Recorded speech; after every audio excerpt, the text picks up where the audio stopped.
kuzatib boruvchi obunachilarimiz 22-aprel sanasida mana xudo xolasa erta bahor chiqqan danilarimizni chopog'ini qilyapmiz. Diagonal желтый sariq gilos 10 ta qatorga ekkamiz, uzunligi 300 metr. Bu yoqlari vishne qora gilosi. Mana ko'p turibsizlar.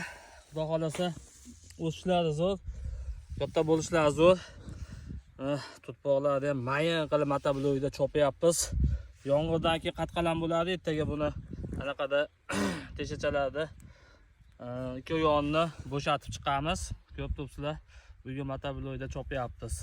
Xudo xolasa avgustda payvand qiladi. Bulamizga ham juda ko'p navlar payvand qilamiz. Kimda qanaqa nav bo'lsa olib kelib beraverasizlar. Payvand qilib ko'paytirib beramiz.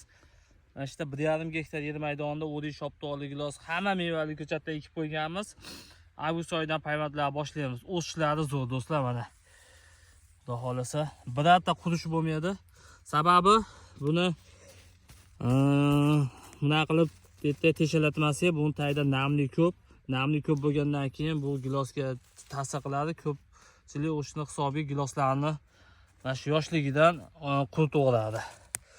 O bitta ikkita o'tini ogizib, mana qilib qatqalarni bo'shatib, mana xudo xolasa tutpoqlari mayin bo'lib ketdi. Sog' bo'lasizlar, Farg'onali bog'bon kuzatib oylar. Kunlik yangilardan tashlab boramiz.